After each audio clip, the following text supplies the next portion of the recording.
Social media open చేస్తే చాలు మళ్ళీ పెళ్ళి, సమంతకు పెళ్ళి, ఆయనకి 50, ఈమెకి 30, అది ఇదే గోల.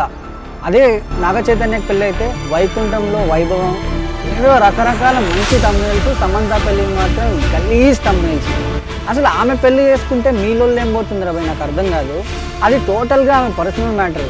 ఆమె ఫస్ట్ హస్బెండ్తో కలిసి ఉండి విడాకులు తీసుకోకుండా మళ్ళీ పెళ్లి చేసుకుంటే అది మ్యాటర్ అవ్వాలి. కానీ ఆమె ఆల్రెడీ డివోర్స్డ్, మళ్ళీ పెళ్లి చేసుకుంటుంది, మీలో ఏమైంది?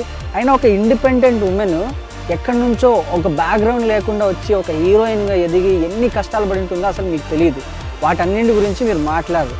బట్ ఏదో ఈరోజు అయిపోగానే దాన్ని బ్లేమ్ చేసేసి కమెంట్స్, ఆ థంబ్నెయిల్స్, సోషల్ మీడియా మొత్తం ఇదే గోల. అదే ఇండస్ట్రీలో ఉన్న వాళ్ళకి, ఆ హీరో వాళ్ళ బ్యాక్గ్రౌండ్స్కి అయితే ఇలాంటివి ఏమీ ఉండవు. ఫైనల్గా ఆమె పాస్ట్ ఏదైనా అయి ఉండొచ్చు, అదొక బ్యాడ్ స్టోరీ అయి ఉండొచ్చు. బట్ ఇప్పుడు చేసింది అది ఆమె పర్సనల్ మ్యాటర్ కాబట్టి దాన్ని దయచేసి ఎంకరేజ్ చేయండి. కానీ బ్యాడ్ కమెంట్స్, బ్యాడ్ థంబ్నెయిల్స్ పెట్టి డిస్క్రీజ్ మాత్రం చేయకండి.